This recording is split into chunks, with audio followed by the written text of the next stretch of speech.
Hi friends, welcome back to my channel. ഇപ്പം ഞാൻ വന്നിരിക്കുന്നത് ഒരു പിക്കിളിൻ്റെ റെസിപ്പി ആയിട്ടാണ്. അപ്പോൾ വീട്ടിൽ നെല്ലിക്ക ഉണ്ടെങ്കിൽ നമുക്ക് പെട്ടെന്ന് തയ്യാറാക്കിയെടുക്കാൻ പറ്റുന്ന ഒരു അച്ചാറാണിത്. അപ്പോൾ അതെങ്ങനെ ചെയ്യുമെന്ന് നോക്കാം. ഞാനിവിടെ ഒരു സോസ് പാനിൽ കുറച്ച് വെള്ളം വെച്ചിട്ടുണ്ട്. അതിലേക്കുള്ള ആവശ്യത്തിന് ഉപ്പും കൂടി ചേർത്ത് കൊടുക്കാം. അപ്പോൾ നമ്മുടെ നെല്ലിക്കയ്ക്ക് ആവശ്യമായ വെള്ളം ചേർത്ത് കൊടുക്കുക. അപ്പോൾ ഇതൊന്ന് ഇനി തിളച്ച് വരട്ടെ. അപ്പോൾ നമ്മുടെ വെള്ളം ഇവിടെ തിളച്ച് വന്നിട്ടുണ്ട്.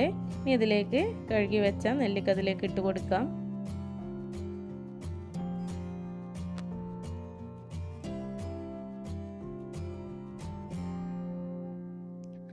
അപ്പോൾ നമ്മുടെ നെല്ലിക്ക ഇതിൽ നിന്ന് ഒരു 2-3 മിനിറ്റ് ഒന്ന് വേവിച്ചെടുക്കണം. അപ്പോൾ ഇതിൻ്റെ നെല്ലിക്കയുടെ കളറ് ചേഞ്ചായി വരുന്ന സമയത്ത് നമുക്ക് ഈ വെള്ളത്തിൽ നിന്ന് നെല്ലിക്ക മാറ്റാവുന്നതാണ്. നമ്മുടെ നെല്ലിക്കയുടെ കളറൊക്കെ ഒന്ന് ചേഞ്ചായി വന്നിട്ടുണ്ട്. ഇനി നമുക്ക് നെല്ലിക്ക ഇതിൽ നിന്നും മാറ്റിയെടുക്കാം.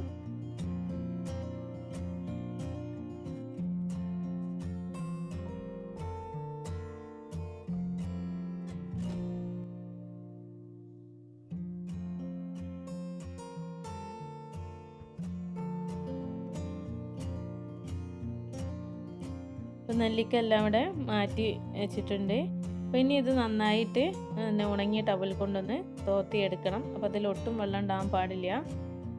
ഇനി നമുക്കിതുപോലെ ഒരു പാൻ വെച്ചിട്ട് അതിലേക്ക് 1 കപ്പ് എണ്ണ ഒഴിച്ച് കൊടുക്കാം. നല്ലെണ്ണയാണ് ഇവിടെ ഉപയോഗിക്കുന്നത്. അപ്പോൾ എണ്ണ ഒന്ന് ചൂടായി വന്നതിന് ശേഷം നമുക്കതിലേക്ക് 2 ടീസ്പൂൺ കടുകിട്ട് കൊടുക്കാം. അതൊന്ന് പൊട്ടി വരുന്ന സമയത്ത് നമുക്കതിലേക്ക് 1 ടീസ്പൂൺ ഉലുവ കൂടി ചേർത്ത് കൊടുക്കാം. അതൊന്നായി ഒന്ന് മൂത്ത് വന്നതിന് ശേഷം നമുക്കതിലേക്ക് ഇഞ്ചി, പച്ചമുളക്, വെളുത്തുള്ളി, കറിവേപ്പില ഇവയെല്ലാം കൂടി ചെറുതായി ചോപ്പ് ചെയ്തത് അതിലേക്ക് ഇട്ട് കൊടുക്കാം. അപ്പോൾ ഞാനിവിടെ 3 വെളുത്തുള്ളി മുഴുവനായിട്ട് എടുത്തിട്ടുണ്ട്. അതുപോലെ തന്നെ ഒരു വലിയ കഷ്ണം ഇഞ്ചി, 8 പച്ചമുളക്, കുറച്ച് കറിവേപ്പിലയും കൂടി നന്നായി ചെറുതായി അരിഞ്ഞ് വെച്ചതാണിത്. ഇത് നന്നായിട്ടൊന്ന് വഴറ്റിയെടുക്കണം. അതിൻ്റെ പച്ച സ്മെല്ലൊക്കെ ഒന്ന് മാറുന്നത് വരെ ഒന്ന് വഴറ്റിയെടുക്കുക. നമ്മൾ അച്ചാർ ഉണ്ടാക്കുമ്പോൾ എപ്പോഴും എണ്ണയിൽ തന്നെ ഉണ്ടാക്കാനായിട്ട് ശ്രദ്ധിക്കുക. നമുക്ക് കൂടുതൽ കാലം ഉപയോഗിക്കാൻ ഏറ്റവും നല്ലത് എണ്ണ തന്നെയാണ്. ടേസ്റ്റും എണ്ണയിൽ ഉണ്ടാക്കുമ്പോൾ തന്നെയാണ് കേട്ടോ. അപ്പോൾ നമ്മുടെ ഉള്ളിയും ഇഞ്ചിയും എല്ലാം ഇവിടെ നന്നായി വഴന്ന് വന്നിട്ടുണ്ട്. അതിൻ്റെ പച്ച സ്മെല്ലൊക്കെ ഒന്ന് മാറി വന്നിട്ടുണ്ട്. ഇനി നമുക്കിതിലേക്ക് മുളക് പൊടി ചേർത്ത് കൊടുക്കാം.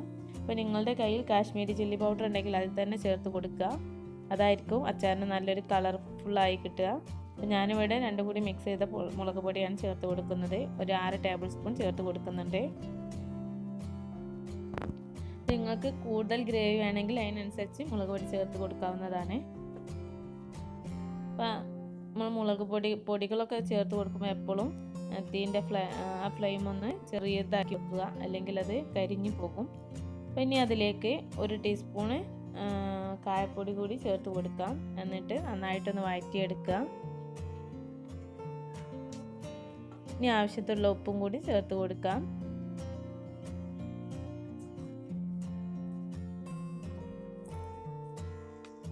അപ്പോൾ പൊടികളുടെ പച്ച സ്മെല്ലൊക്കെ ഒന്ന് മാറി വന്നതിന് ശേഷം നമുക്കതിലേക്ക് ഒരു 1.5 കപ്പ് വിനെഗർ ചേർത്ത് കൊടുക്കാം.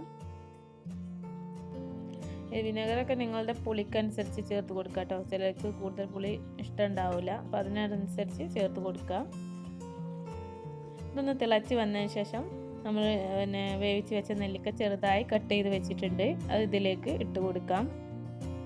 അപ്പോൾ ആ കുരുവൊക്കെ കളഞ്ഞിട്ട് കട്ട് ചെയ്ത് വെച്ചതാണിത്. ഇനി ഇതിലേക്ക് ചേർത്ത് കൊടുക്കുക.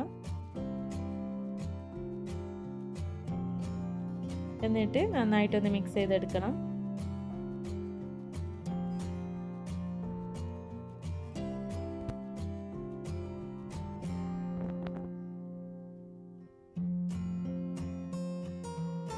ഞാനിവിടെ നന്നായി മിക്സ് ചെയ്ത് വെച്ചിട്ടുണ്ട്. അപ്പോൾ ഈ സമയത്ത് നിങ്ങൾക്ക് ഇതിലേക്ക് പുളിയോ അതുപോലെ തന്നെ ഉപ്പൊക്കെ പോരാന്നുണ്ടെങ്കിൽ ചേർത്ത് കൊടുക്കാവുന്നതേ ഉള്ളൂ. അപ്പോൾ അച്ചാറിൻ്റെ കറക്റ്റ് ടേസ്റ്റൊക്കെ അറിയണമെന്നുണ്ടെങ്കിൽ 2 ദിവസം കഴിഞ്ഞിട്ടൊക്കെ അറിയാൻ പറ്റുള്ളൂ. അപ്പോൾ നമുക്ക് എന്തെങ്കിലും കുറവുണ്ടെങ്കിൽ, വിനെഗറൊക്കെ കുറവുണ്ടെങ്കിൽ നമുക്ക് തിളപ്പിച്ച് ആറിയതിന് ശേഷം ചേർത്ത് കൊടുത്താൽ മതി. അതുപോലെ തന്നെ നിങ്ങൾക്ക് കുറച്ച് ഗ്രേവിയുടെ ഒക്കെ ആവശ്യമുണ്ടെങ്കിൽ വെള്ളം തിളപ്പിച്ചാറിയതിന് ശേഷം മാത്രം ചേർത്ത് കൊടുക്കുക.